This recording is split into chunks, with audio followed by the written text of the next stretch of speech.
अच्छा, जब हम भारत के नक्शे को देखते हैं तो उसमें हरे रंग का एक बहुत बड़ा हिस्सा दिखाई देता है। अब ये सिर्फ जंगल नहीं है, कह सकते हैं कि ये हमारे देश की धड़कन है। इनसे ही तो तय होता है कि हम कैसी हवा में सांस ले रहे हैं, हमारी नदियों में पानी कैसे बह रहा है। तो आज हम भारत के इसी हरे खजाने यानी हमारे फॉरेस्ट रिसोर्सेज की कहानी को समझने वाले हैं। स्क्रीन पर ये जो नंबर दिख रहा है 21.23%, ये सिर्फ एक आंकड़ा नहीं है। ये भारत की जमीन का वो हिस्सा है जो जंगलों और पेड़ों से घिरा हुआ है। सोचिए, हमारे देश का लगभग 5वां हिस्सा प्रकृति की इस खूबसूरत चादर से ढका है। मतलब ये पैमाना ही अपने आप में बताता है कि ये संपत्ति कितनी बड़ी और कितनी जरूरी है। तो सबसे पहला सवाल यही आता है कि भाई ये जंगल हमारे लिए इतने जरूरी क्यों हैं? आखिर ये सिर्फ जमीन पर उगे पेड़ पौधे तो हैं नहीं। चलिए जरा करीब से देखते हैं कि ये हमारी जिंदगी को कैसे चलाते हैं। देखिए, ये जंगल ना एक साथ कई काम करते हैं। एक तरफ तो ये हमारे नेचुरल गार्ड्स हैं, बाढ़ को कंट्रोल करते हैं, हमारी हवा को फिल्टर करते हैं और मौसम को भी स्थिर रखते हैं। और दूसरी तरफ ये हमारी रोजमर्रा की जिंदगी का आधार भी हैं। इन्हीं से हमें जलाने के लिए लकड़ी और खाना मिलता है, इंडस्ट्रीज को कच्चा माल जैसे लकड़ी और पेपर पल्प मिलता है। और सबसे बड़ी बात, ये उन लाखों लोगों का घर और रोजगार हैं जो पूरी तरह इन्हीं पर निर्भर हैं। लेकिन इस पूरी अच्छी तस्वीर पर कुछ गहरे बादल भी मंडरा रहे हैं।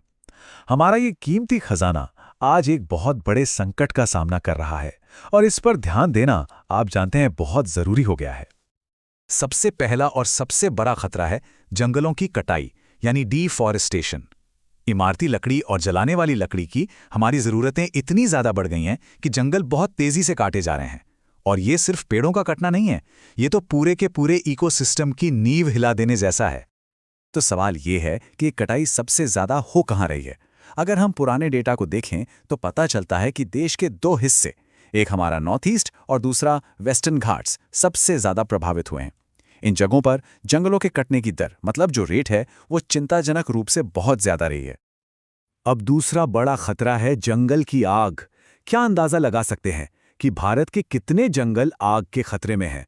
National institute of disaster management की एक रिपोर्ट बताती है कि लगभग 49%, जी हां, हमारे देश के करीब करीब आधे जंगल ऐसे हैं जहां आग लगने का खतरा बना रहता है। ये आंकड़ा सच में चौंकाने वाला है। तो ये आग लगती क्यों है? इसके पीछे इंसान और प्रकृति दोनों का हाथ है। कहीं, जैसे उत्तराखंड में, लोग राल या लकड़ी इकट्ठा करने के लिए आग लगा देते हैं, तो कहीं, जैसे तिरुमाला की पहाड़ियों में, लाल चंदन के स्मगलर अपने गैर कानूनी कामों को छिपाने के लिए जंगलों में आग लगा देते हैं। और ऊपर से बढ़ता तापमान और अल नीनो जैसे मौसमी बदलाव, वो इस आग में घी डालने का काम करते हैं। तो ठीक है, प्रॉब्लम तो समझ आ गई। अब इनसे निपटने के लिए हमारा प्लान क्या है? चलिए अब समस्याओं से हटकर समाधान की ओर बढ़ते हैं और देखते हैं कि हमारे जंगलों को बचाने के लिए कौन कौन सी पॉलिसीज बनाई गई हैं। भारत की फॉरेस्ट पॉलिसी का सफर काफी लंबा है। 1894 से शुरू हुआ था, लेकिन जो असली गेम चेंजर था वो था साल 1988। इस साल पहली बार सरकार ने यह माना कि जंगल सिर्फ कमाई का जरिया नहीं है। पॉलिसी का फोकस कंजर्वेशन यानी संरक्षण और स्थानीय लोगों की भागीदारी पर शिफ्ट हो गया। और ये सोच आज भी आगे बढ़ रही है। 2018 के ड्राफ्ट में तो अब क्लाइमेट चेंज जैसे नए मुद्दों को भी शामिल कर लिया गया है। 1988 की इसी पॉलिसी से एक बहुत ही जबरदस्त आइडिया सामने आया, जॉइंट फॉरेस्ट मैनेजमेंट यानी जेएफएम। ये सिर्फ एक और सरकारी प्रोग्राम नहीं था, ये जंगलों को मैनेज करने का एक बिल्कुल नया नजरिया था। इसमें फॉरेस्ट डिपार्टमेंट और स्थानीय समुदाय, जो हमेशा से जंगलों के असली रखवाले रहे हैं, पार्टनर्स की तरह मिलकर काम करते हैं। तो ये काम कैसे करता है? बहुत सिंपल तरीके से। वन विभाग और गांव के लोग मिलकर एक टीम बनाते हैं। गांव के लेवल पर विलेज फॉरेस्ट कमिटीज बनाई जाती हैं। ये कमिटियां जंगल की सुरक्षा और मैनेजमेंट की जिम्मेदारी लेती हैं और इसके बदले में उन्हें जंगल से मिलने वाले प्रोडक्ट्स जैसे फल, फूल, जड़ी बूटियां, इन पर अधिकार मिलता है। मतलब एक ऐसी पार्टनरशिप जिसमें दोनों की ही जीत है।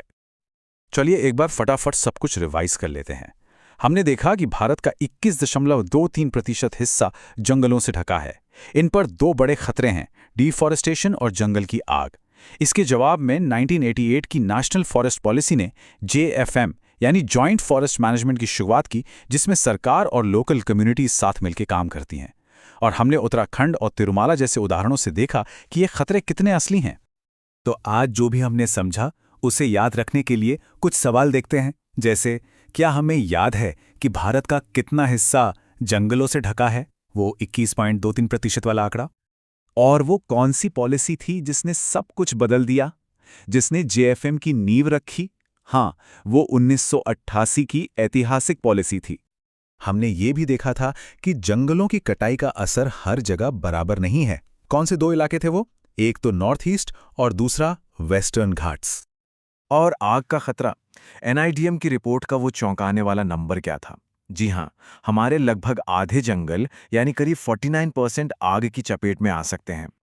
हमने ये भी जाना कि ये आग अक्सर इंसानों की वजह से लगती है, जैसे उत्तराखंड में लकड़ी और राल इकट्ठा करते वक्त। जेएफएम की सफलता का राज क्या है?